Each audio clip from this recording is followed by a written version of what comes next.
Welcome to Mr. Giant Reacts and Ting and Ting and Ting. I'm Mr. Giant, and someone suggested that I watch this video here. It's called, and I hope I'm pronouncing it properly, the Cucuteni-Trypillian Late Neolithic Culture in Romania and Ukraine. And one of my Romanian people suggested that I watch this. Apparently, this is one of the most advanced peoples of their time in Europe.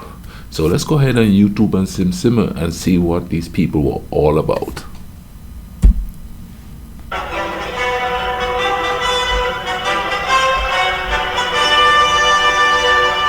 The Cucuteni-Trypillian culture, known as Cucuteni in Romanian and Trypilska in Ukrainian, is a Neolithic archaeological culture which existed from circa 5000 to 3000 BC in Eastern Europe.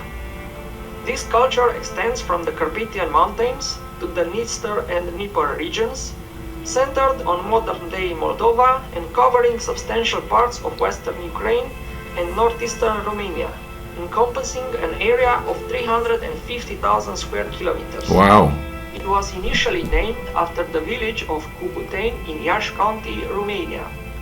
In 1884, Theodor Burada, after having seen scrapping fragments in the gravel used to maintain the road from Târgu Frumos to Iași, investigated the quarry in Cucuteni from where the material was mined, where he found fragments of pottery and terracotta figurines. Burada and other scholars from Iași began the first excavations at Cucuteni in the spring of 1885. Their findings were published in 1885 and 1889 and presented in two international conferences in 1899, both in Paris. Almost at the same time, the first Ukrainian sites ascribed to the culture were discovered by Vincent Voitka, Czech amateur archaeologist. The year of his discoveries has been variously claimed as 1893, 1896 and 1887. Subsequently, Vincent Voitka presented his findings at the 11th Congress of Archaeologists in 1897, which is considered the official date of the discovery of the Trypillian culture in Ukraine. The Cucuteni-Trypillian culture is commonly divided into an early, middle and late period, with varying smaller subdivisions marked by changes in settlement and material culture. A key point of contention lies in how these phases correspond to radiocarbon data. Throughout the over 2000 years of its existence, the Cucuteni-Trypillian culture was fairly stable and static. However, there were changes that took place. These include the basic economic conditions of the culture, the development of trade, interaction with other cultures, and the apparent use of barter tokens, an early form of money. Wow. Population of the Cucuteni-Trypillian culture shared common features with other Neolithic societies, including an almost non-existent social stratification, lack of a political elite, rudimentary economy, most likely a subsistence or gift economy, pastoralist and subsistence farmers. Wow. No social stratification, no political hierarchy. No, that's a community. That's people that's going to be living and taking care of each other, one for all for one, and a system of gifting. And they even had a system of sort of a money system in there too. Wow, that's quite interesting. You know what I mean? And the funny thing about it is, in modern times we go, oh, that's an ancient type of people, you know, they're uncivilized, and and that happens with almost every civilization, even civilizations in Africa, the civilizations that they found in the New World. You know what I mean? If they didn't have some kind of structure, be it political, religious, or even just a moral structure where each one teach one or each one help one, like this one seemed to be, we wouldn't survive today. You know what I mean? And despite having cultures like that, we still end up fighting and taking over and stuff, because it's probably wanting those natural resources, or people who just or people who got greedy and want more than the others, that create a problem in societies that seem to function, from what little I'm seeing here, quite well. You know what I'm saying? Let's keep going and check this out. Let's getting The interesting here. Cucuteni-Trypillian culture was a society of subsistence farmers. Cultivating the soil, using an hard or scratch plow, harvesting crops and tending livestock was probably the main occupation for most people. The vast majority of their diet consisted of cereal grains, typically for a Neolithic culture. They cultivated club wheat, oats, rye, proso millet, barley and hemp, which were probably ground and baked as unleavened bread in clay ovens or on heated stones in the home. They also grew peas and beans, apricot, cherry plum, and wine grapes, though there is no solid evidence that they actually made wine. There is also evidence that they may have kept bees. The zoo archaeology of Cucuteni-Trypillian sites indicate that the inhabitants practiced animal husbandry. Their domesticated livestock consisted primarily of cattle, but included smaller numbers of pigs, sheep, and goats. There is evidence, based on some of the surviving artistic depictions of animals from Cucuteni-Trypillian sites, that the ox was employed as a draft animal. The Cucuteni-Trypillian diet was supplemented by hunting. They used traps to catch their prey, as well as various weapons, including the bow and arrow, the spear, and clubs. To help them in stalking game, they sometimes disguised themselves with camouflage. Remains of hunted species found at Cucuteni-Trypillian sites include red deer, roe deer, aurochs, wild boar, fox, and brown bear. This culture is known by its distinctive settlements, architecture, intricately decorated pottery, and anthropomorphic and zoomorphic. Isn't it funny that a lot of the things people ate back then, these days people will go, ew. You know what I mean? Like, you talk about bear, people eating bear. Some people eat it here, I'm assuming, but most people would go, ew, or fox for that matter, ew, they would, but people actually hunted and eat that, and ate that stuff back then, part of their main diet and all of that. I think us sitting here going, ew, they ate that, and then we have these massive places, that farm these animals and stick all kind of chemicals in them to make them grow and stuff like that. And we're looking at them going, ew, how nasty, and we just eating all these chemicals, believing that it's clean as it's eroding and eating up the body and thing. How crazy is that, huh? We think we're so civilized. Morphic figurines, which are preserved in archaeological remains. At its peak, it was one of the most technologically advanced societies in the world at the time, developing new techniques for ceramic production, housing building and agriculture, and producing woven textiles. In terms of overall size, some of Cucuteni-Trypillian sites, such as Talianchi, with a population of 15,000 and covering an area of 335 hectares, in the province of Romania Rayon, Ukraine, are as large as, or perhaps even larger than, the more famous city-states of Sumer in the Fertile Crescent. And these Eastern European settlements predate the Sumerian cities by more than half of a millennium. Wow. These settlements underwent periodical acts of destruction and recreation, as they were burnt and then rebuilt approximately every 70 years. Some scholars have theorized that the inhabitants of these settlements believed that every house symbolized an organic, almost living entity. Most Cucuteni-Trypillian pottery was hand-coiled from local clay. Long coils of clay were placed in circles to form first the base and then the walls of the vessel. Once the desired shape and height of the finished product was built up, the sides would then be smoothed to create a seamless surface. This technique was the earliest form of pottery shaping and the most common in the Neolithic. However, there is some evidence that they also used a primitive type of slow-turning potter's wheel. Oh, wow. An innovation that did not become common in Europe until the Iron Age. Vessels were elaborately decorated with thrilling patterns and intricate designs. Sometimes decorative incisions were added prior to firing, and sometimes these were filled with colored dye to produce a dimensional effect. In the early period, the colors used to decorate pottery were limited to rusty red and white. Later, potters added additional colors to their products and experimented with more advanced ceramic techniques. The pigments used to decorate ceramics were based on iron oxide for red hues, calcium carbonate, iron magnetite, and manganese Jacobsite ores for black, and calcium silicate for white. A few researchers believe that the Cucuteni culture used the wheel with wagons. However, only miniature models of animals on four wheels have been found, and they date to the first half of the 4th millennium BC. Such models are often thought to have been children's toys. Nevertheless, they do convey the idea that objects could be pulled on wheels. Up to now, there is no whatever evidence for wheels used with real wagons. Some Cucuteni-Trypillian communities have been found that contain a special building located in the center of the settlement, which archaeologists have identified as sacred sanctuaries.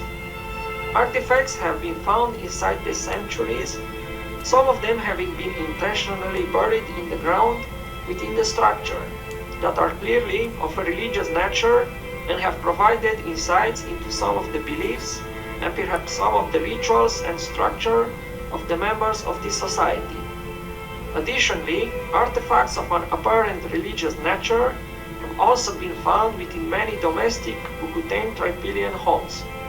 Many of these artifacts. So they did have a certain measure of religion. I wonder if they implemented the idea that your belief is your belief. You know what I mean? It shouldn't affect everybody in the society, unless it's like just one religion that totally dominated the spiritual thinking, but not the political structure of itself. You know what I'm saying? So that's interesting there. I wonder if we could get away with a society like that today.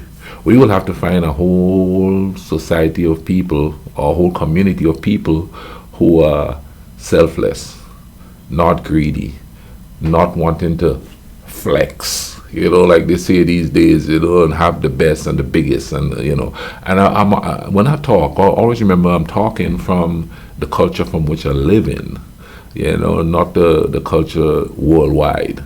Unfortunately, when we speak in conjunction with what culture we live in. Now, my understanding of things are a little bit more unique because I'm from a different culture than the culture that I live in now. So watching these videos and commenting on these videos is a combination of the way we live and on the island where I'm from, Grenada, and the way I'm living now here in America. On my island, it's more of a community-based thing. You know, and it's not uncommon in small communities on the island to have that whole gift-giving thing. You know, like, I'll give you an example. If somebody doesn't have land, they would put down a wooden house on somebody's land, and the landowner wouldn't come and say, "Get out, you're trespassing." The landowner would come and says, "Okay, and you could use this portion here to plant some peas and corn and rice and stuff, and just give me some of what you harvest." And we you know, we cool with that. You know, seems like that's an old-fashioned type of system, and it works because there's no conflict. When I was there wasn't any conflict, and from what my brother tells me still, because he never left the island, he's still living there. It's the same sort of community ideology that prevails down there. Let's get going. Arts are clay figurines or statues. Archaeologists have identified many of these as fetishes or totems, which are believed to be imbued with powers that can help and protect the people who look after them. These Cucuteni-Trypillian figurines have become known popularly as goddesses. However, this term is not necessarily accurate for all female anthropomorphic clay figurines, as the archaeological evidence suggests that different figurines were used for different purposes, such as for protection, and so are not all representative of a goddess. There have been so many of these figurines discovered in Cucuteni-Trypillian sites that many museums in Eastern Europe have a sizable collection of them, and as a result, they have come to represent one of the more readily identifiable visual markers of this culture to many people. There Okay. is a debate among scholars regarding how the end of the Cucuteni-Trypillian culture took place. According to some proponents of the Kurgan hypothesis of the origin of Proto-Indo-Europeans, and in particular the archaeologist Maria Gimbutas, the Cucuteni-Trypillian culture was destroyed by force.